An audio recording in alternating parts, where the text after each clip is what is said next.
Sports Scene with Greg Bicouvaris is now on the Audacy app and Audacy.com.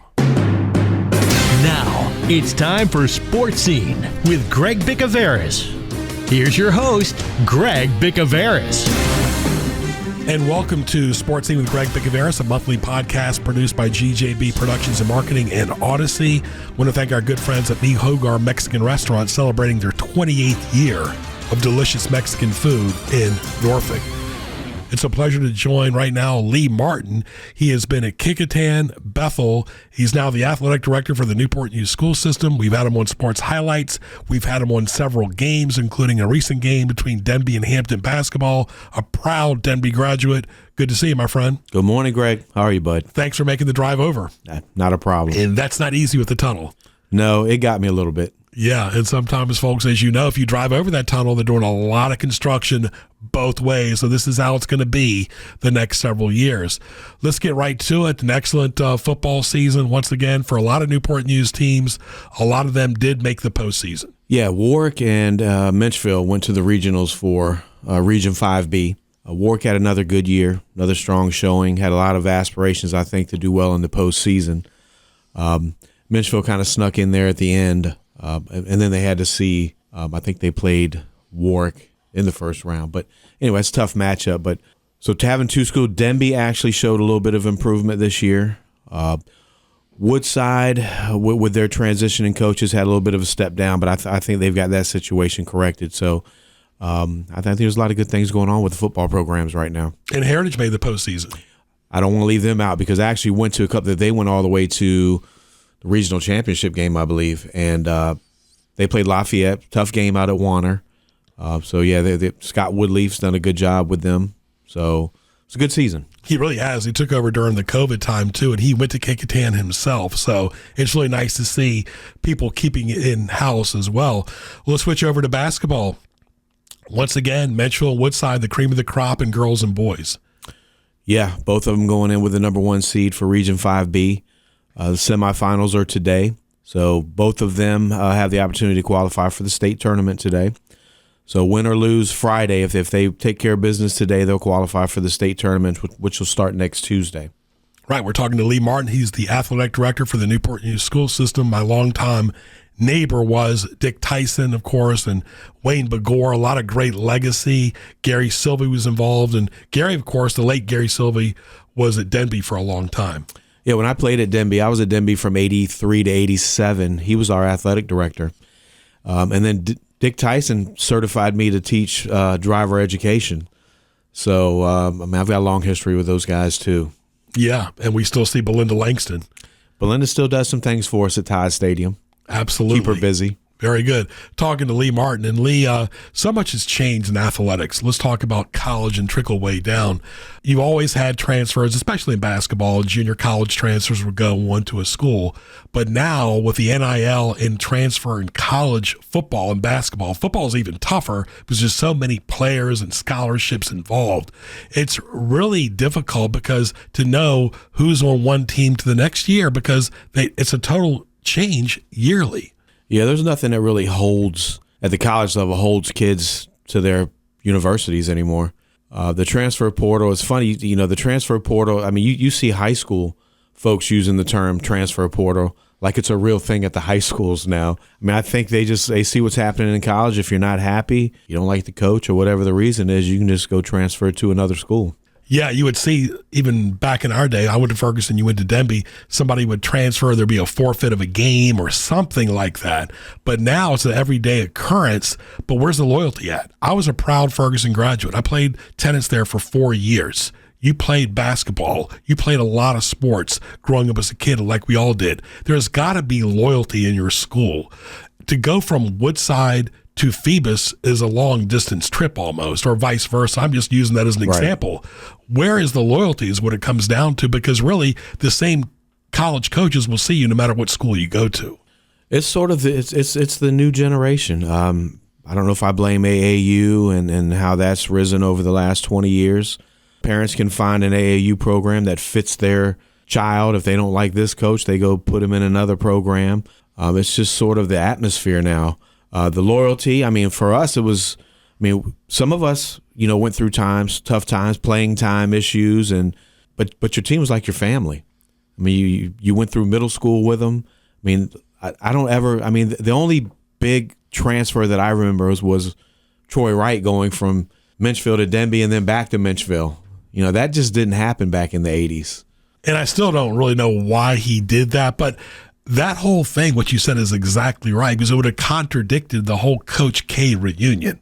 Let's just say some of the freshmen and sophomores would have left and gone to Warwick or Ferguson. You would have had that celebration there that night.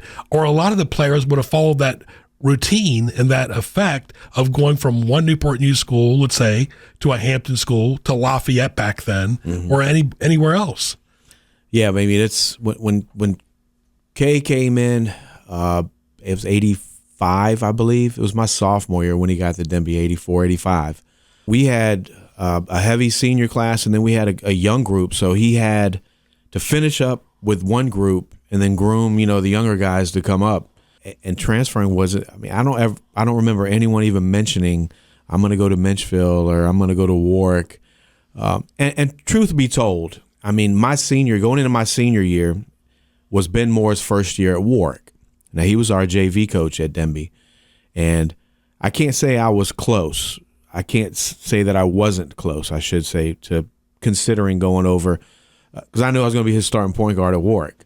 And he said, hey, start over here. If I don't want to say he was recruiting, but we had general conversation, but it was rare to see somebody change schools back then. And I think that has a lot to do with the head coaches. I mean, Coach Pitts or Coach Katufis, Coach Walters, and, Coach Moore, Coach Harvey were all respected. Coach K was an assistant to Coach Harvey at Warwick, just like Coach Moore was an assistant to Coach K at Denby. So that the acorns didn't fall off the tree. Well, the other thing that they did back then that you don't see anymore, I mean, they really put together things for the city of Newport News together. We had a summer camp, and it would rotate between schools. But I remember helping out one summer at Denby, and all those coaches were there running different areas, skills, drills, whatever, together. You just don't see head coaches from opposing schools working together for camps and clinics anymore. They did that for the city of Newport News. Oh, yeah, they would meet a lot at Ferguson High School, and not really think, in my opinion, of covering sports all these years and other things that I do as well, that Coach K, Coach Walters, and Coach Harvey were the three best basketball coaches in Newport News history, and Coach Pitts was right up there with them. All right, let's switch gears a little bit, talking to Lee Martin. Middle school football. Okay, let's get this straight and clear for the public as well, because JV, you can play in the 8th grade. Varsity, you can play 9th through the 12th grade. So technically, JV can even play 8th through the 10th grade. Where's the blurry line get there, and what's the need for middle school football when you already have a JV program that's very important for these kids in the 8th and 9th grade especially to play in? Well, I think if we do it right, we're developing the entire middle school to the 6th and the 7th graders and not leaving them to the wolves of the rec league. And there are a couple of really good rec leagues in Newport News, but I know there's some that are very questionable. And if we can sort of align our high school coaches with our middle school programs, teach some of the same things, then I think we're focusing on that younger group. Now, you mentioned 8th grade. So 8th graders, if they, and we had to come up with a rule for this that not everyone agrees with, but I think most people understand. If an 8th grader plays JV in the fall, which they can play JV as an 8th grader, we're not going to allow them to play spring middle school football just for the amount of head trauma that can happen. And then someone says, well, if you allow them to play middle school football in the spring, then what's the difference between turning around and letting them play in August, when they get to high school? Well, I can't control every scenario. I can only say with comfort that during a particular school year, I don't want a young kid getting his head banged around 2 different seasons under our umbrella. So the only kind of caveat that we put for 8th graders is that if they play JV in the fall for football, we're not going to allow them to play football for us in the spring, just for their safety. And you're exactly right, because you can go up and down Warwick Boulevard. We all live off of Warwick Boulevard. A lot of us do, or Jefferson Avenue, and see these peewee kids playing football, not from the Newport News schools by no means, ungodly hours during the weeknight, sometimes during the winter when it's not even football season. And I'm like, what is the point here? What is the point? How do you balance academics, athletics, activities, mental health being? For you to drive over here today, and we both live on the peninsula, it's a nice release to come over here sometimes from the daily grind. But you know what I'm saying? There has to be a life-work balance, school balance too. Yeah, and for the kids, I mean, you don't want to burn them out. I mean, at certain sports, football is a physical sport. And I don't care if you're not hitting, you're out there running routes, throwing the ball, whatever. I've seen kids just get burned out. I've seen it happen in basketball. They need the opportunity to play another sport if they want to. The rec league, like I said, we have a couple of pretty strong rec leagues in Newport News. I'll say Tri-Cities is one that, Marcellus Harris, B2 is very involved in, very organized. We have a couple others, but if it's not done the right way, I think we're putting kids in harm's way. All right, we'll take a short break. We'll be back with Lee Martin after this. Sakura Sushi Bar is now open in Virginia Beach. For a one-of-a-kind dining experience, Sakura in Red Mill is a favorite of locals and tourists. Tasty sushi prepared fresh for you, as well as delicious entrees from the kitchen. This is the go-to place for sushi lovers. Enjoy lunch and dinner daily with some refreshing cocktails and adult beverages. Sakura Sushi Bar is located at 2137 Upton Drive and is open daily. Call 757-522-7288 and enjoy your next meal at Sakura Sushi Bar at Red Mill Commons. Matney Gallery consults for museum acquisitions and investment art for private and public collections in Virginia and elsewhere. They are specialists in Southern art and photography, international contemporary, and Virginia colleges. For more, log on to lindamatneygallery.com. Mi Hogar is your restaurant for the finest Mexican cuisine in Hampton Roads.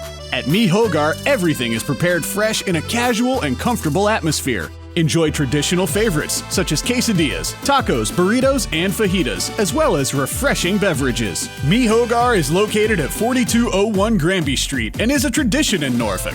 Call 640-7705 and log on to MiHogarMexicanRestaurant.com. At Mi Hogar, there's something for everyone.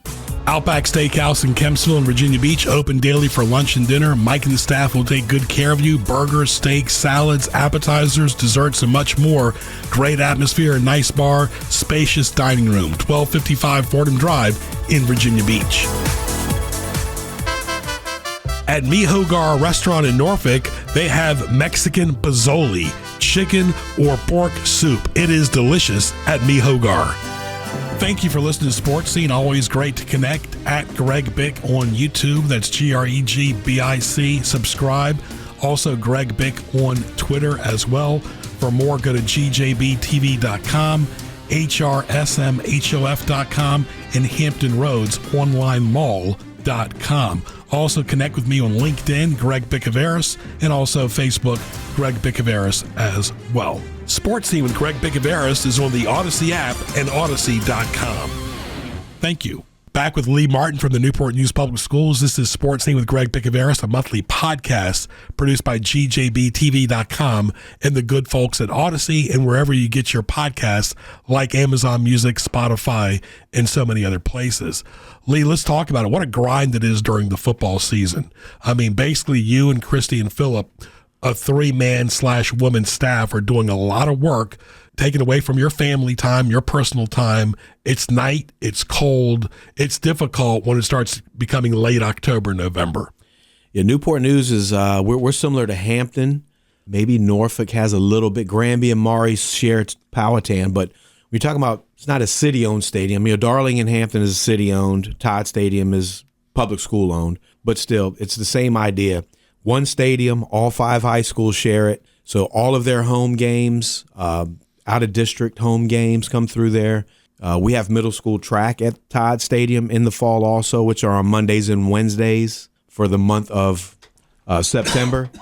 And, you throw in a couple of arts events with the band and marching band competition, and we're easily over 30 nights in the fall at Todd Stadium. It's like a second home. Look, and you're not 20 anymore. You got to eat, right, Lee? I'm sure your family worries about your eating habits sometimes. A lot of Todd Stadium barbecues and Chick-fil-A sandwiches. Exactly. All right, let's talk about one of the main topics you and I talked about off the air is eligibility. For an athletic director at a school, let's use Kecoughtan and Bethel since you were there. Are they having to look at each roster, each person's GPA, where they live at? How does the whole eligibility work? And then how does it work at your level now? Well, the athletic directors of the high schools are responsible for student-athlete eligibility. First thing they look at is GPA. VHSL only has a pass 5, take 5 policy. They don't get involved in GPAs. So I hope I didn't confuse you. When GPA is something that every school division adds to what the VHSL does. So you're looking at students, they've taken 5 classes last semester. They're currently enrolled in 5. Newport News, most school divisions have a 2.0 GPA. So academically, the policy is not very difficult to follow up on. It's just time consuming. I think the toughest thing with eligibility sometimes comes down to these new academies, magnets, where does the student athlete live, what is their address, because you can get into a lot of loopholes when it comes to residential eligibility, going to your school. Talking to Lee Martin right here with the Newport News Public Schools, and spring sports are almost here as well. I mean, they're already practicing now, and of course, baseball has always been a big deal in Newport News. Yeah, spring sports started yesterday.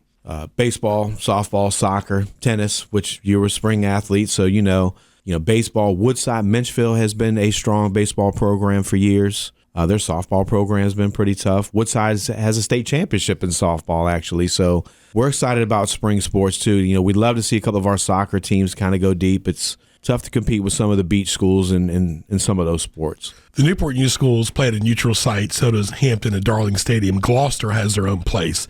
The York County schools play at York High School for the most part. And, of course, the Poquoson has their own place as well. But the South Side, they pretty much play at individual places for the most part. But I guess that would be too difficult to ever change that. Let's say Warwick wanted to play Menchville on a random Friday night instead of playing at Todd. Would that ever happen? Because the JV schools do play at some of the schools, correct? They do. The tough thing is the footprint of the schools. They just don't have a lot of land space. If you look at Warwick High School, they're what we call landlocked. Whatever ground they have is all they're going to have, and it's not a lot. And there's really no space to put big sets of bleachers. JV, you can walk up, stand around the track, and watch the JV games. For us, I mean, you look at Newport News, we just don't have the land to put stadiums out there. But Todd Stadium is beautiful. We're lucky to have. I played on Todd Stadium's field when I was a kid for city championships, and it's just improved over time. With the bleachers, the turf itself. I mean, Philip Hunter is amazing with the grass. I mean, he doesn't have to do it now with the turf going in, but he'll have some other things. Like we have 3 middle school fields that we're doing in the city that he's going to help take care of. Yeah, can you imagine though if you decided to do a random Denby Menchville football game at your school, because there's a lot of space back there to stand and to watch, and they would actually have space to put bleachers back there. Could you imagine just one game, let's just say in 2025, because you would need a year or two to get it ready? Could you imagine that feel? I mean, obviously insurance, police, there's a lot of factors involved. Yeah. I think the exciting part is it would actually allow students to just walk behind the stadium to a game. I think the tough thing when you see our attendance has gone down, it's not just us, it's probably around the area. Kids don't, sometimes they don't have rides. There's other things they're into now. But if you put something on campus, just the fact that they can walk back there with their friends, they might not be interested in the game, but they're there and they add to that atmosphere. Because it's physically and mentally exhausting on a Thursday, a Friday, sometimes 2 games in one day on a Saturday. I mean, I can only imagine how you feel, like you said, after the season's almost done in November, because it's just a lot of games. Like you already mentioned, there's other activities, there's bands, there's other social events that going on. But to have one game, just an experiment, one game, I'm not saying in 2024, 2025, I actually think Denby would be the place to do it because there's so much before and after space, and the parking lot there is big enough to host an event. Yeah, and it's not near a main road where you have to worry about people just coming in from anywhere. It's kind of down in the gully a little bit, that field back there. It's kind of a nice amphitheater type effect down there, if you will. Not a bad idea, but you're right. I mean, with one stadium, We had weeks where we had Monday, Wednesday middle school track, Thursday, Friday, Saturday football games for varsity, and you just pretty much lived at the stadium. But we work hard. We like what we do. We have a passion for it. So it's not like it's work. I mean, it's hours. I get it. You're there a lot. But there is a difference. Football's a grind. By November, December, it's a grind. And then you get to basketball, it's almost like you blink and it's over. So it's two different contradictions. Of course, one's indoors in the comfy confines. It's 32 minutes of a game compared to 48 minutes. So there's a lot of factors that you don't have to do everything yourself. It's up to the school. Right. Basketball season is great. I mean, that's kind of my sport. You know, I played in high school and college. I love watching basketball. So I pick a random Newport News game every Tuesday and Thursday to go to now. But it's nice because I don't have to set the chairs up, set the scoring table, pull the bleachers out, you know, who's working tonight. I mean, that's the athletic director's job, you know. So that's the nice thing. I get to go and just enjoy and watch the game and kind of just sneak out when it's time to go. Do you have meetings with your athletic directors, you know, from time to time at each quarter of the year to say these are our expectations, whether home or on the road? Yeah, we actually we either meet in person or on Zoom now once a month. It's usually the last Monday of the month. And that also goes along with the Peninsula District meeting. The Peninsula District meets the first Thursday of every month. So I see them together at least twice a month. And we talk about any topic that comes up that's important. Usually on our Zoom, we tend to stick with Newport News related items. At the district meetings, they're talking about district level things, you know, competition, game time, officials, things like that. But when we Zoom, we talk about Newport News things. And that's not easy, Lee, officials. I mean, we did radio ads promoting they need officials. You know, that's not, you know, not an easy thing at all.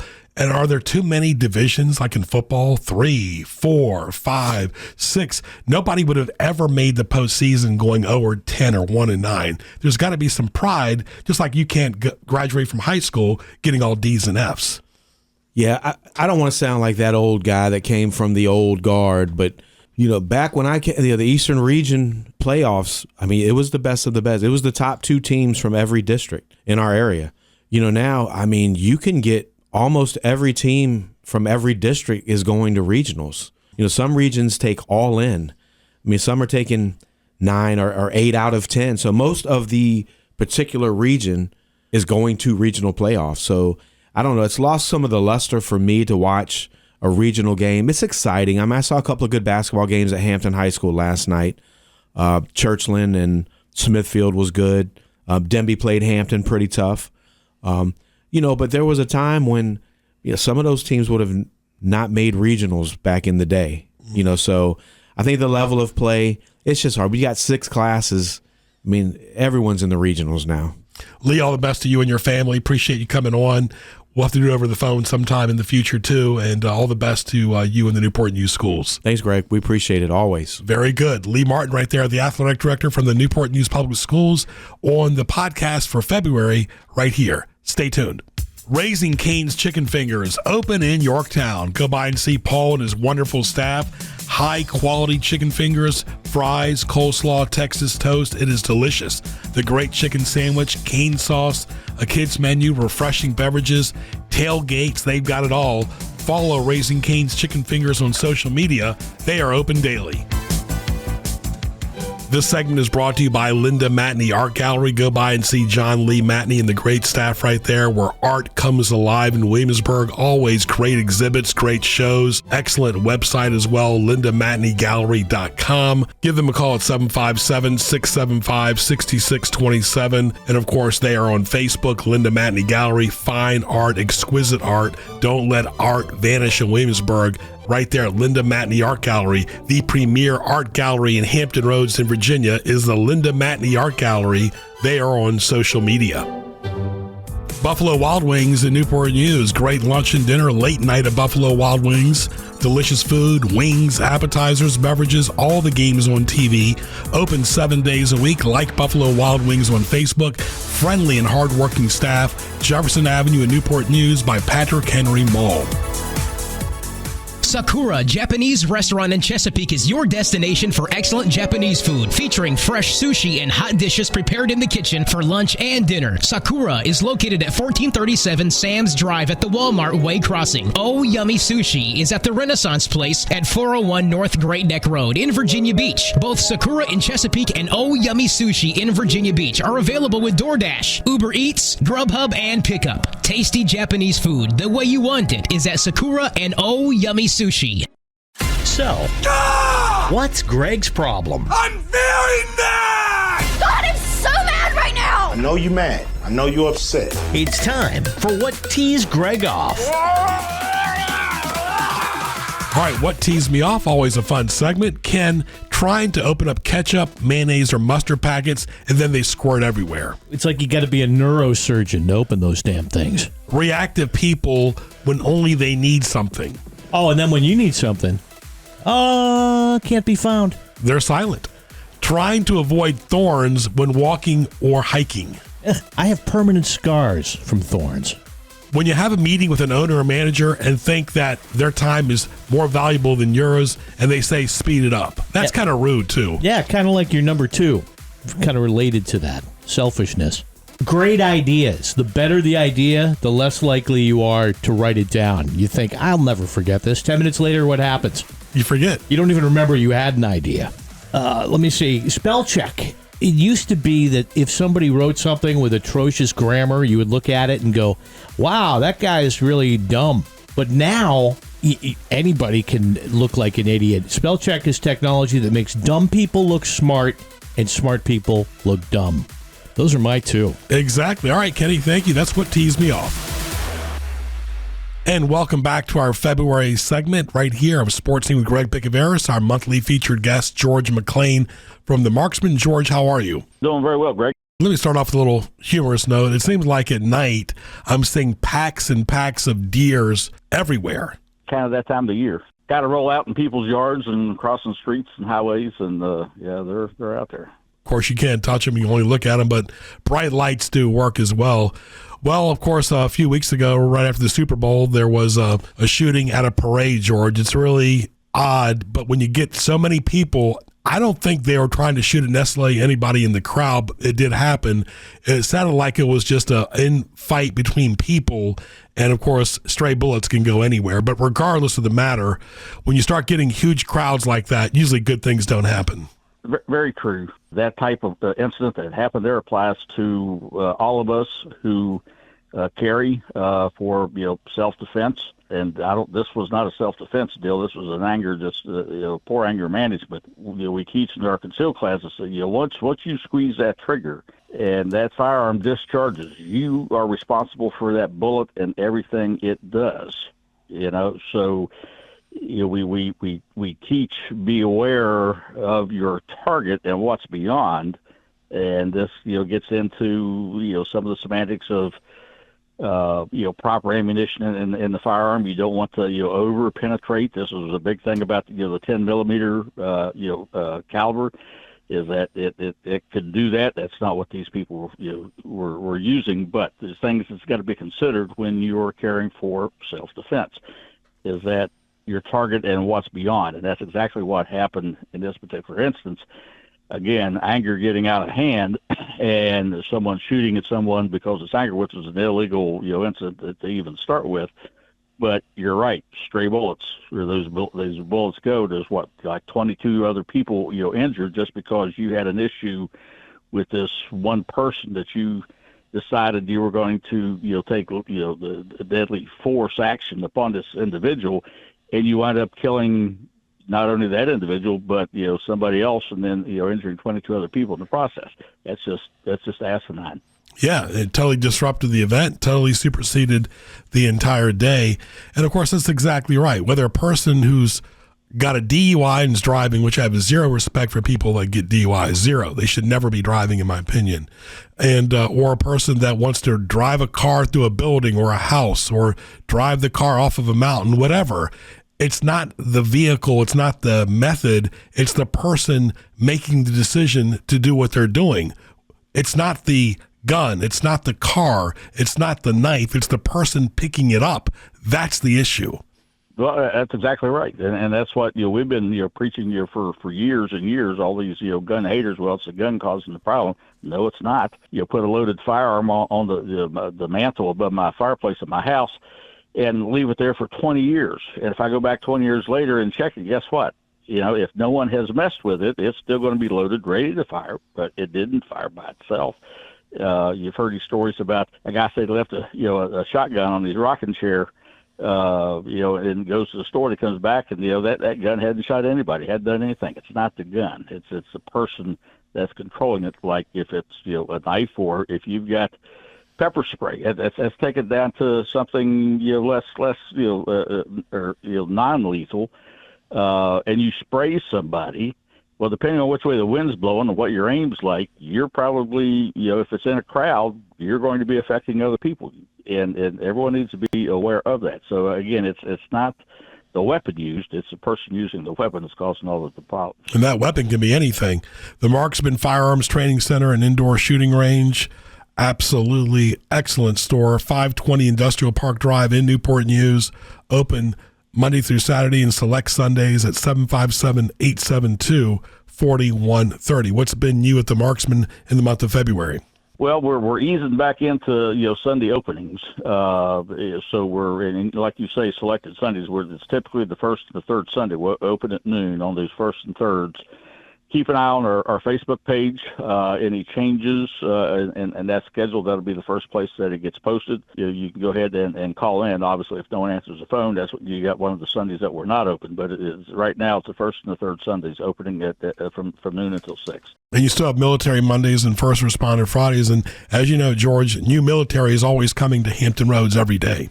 You've always got new people going as they get restationed to other places. That creates vacancies for the new ones coming in.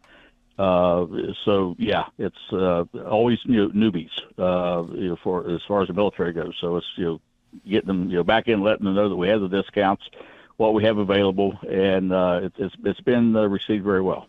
And of course, you have range as well. How does your supervisors know, or managers, or people supervising somebody on the range to say, what, you're not quite ready yet? How do they get like a passing grade? Well, everyone gets asked certain questions when you come in to use the range, especially if you want to rent a firearm. We want to make sure that you're knowledgeable in the use of that firearm. So there's demonstrations that we may ask that you do with again with an empty firearm at this point. See what your level of knowledge is. Short of that, because sometimes we get misled. And so we'll, especially if someone's bringing in their own, firearms and everything. And, we look at the guns, make sure that they're meet our requirements caliber-wise, that you're not, bringing in some, super, 454 Casal and stuff like that, which is going to damage our backstop. We don't allow those on the range. So we look at everything to make sure that it fits within those requirements. And then there's cameras on the range itself. So if we see something, or if another customer comes out and complains about somebody not being safe, we intervene. The whole idea behind any of this is to keep the range safe for everybody and for the equipment that's on the range itself. And so we ask people to respect that. If it's like going and renting a car and you don't know how to drive, or you think you do, maybe you got a license, but you're an unsafe driver.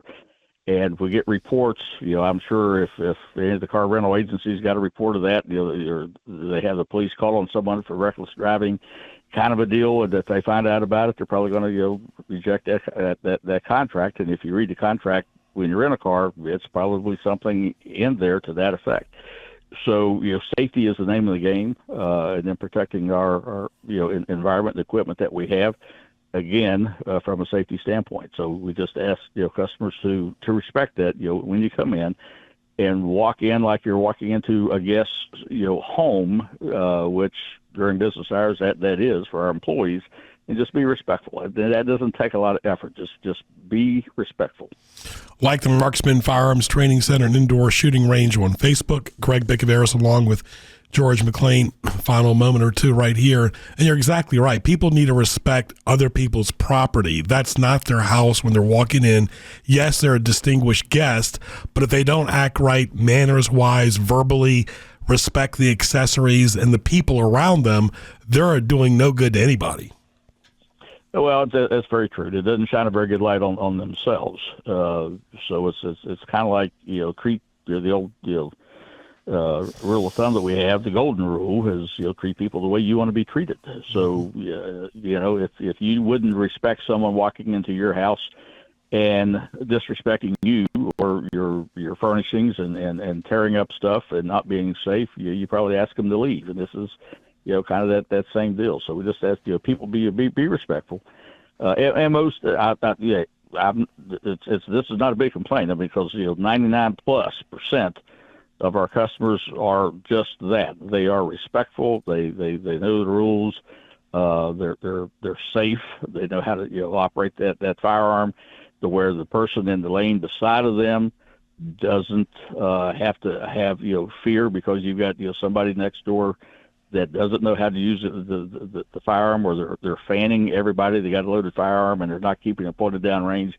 Once that happens, everybody on there would be subject to being hurt, if not worse. If someone's got a finger on the trigger and the gun's flailing around all over the place, you don't know what's going to happen. And those are the individuals we want to have removed from the range, and to make sure they have some kind of remedial instruction before we let them back on.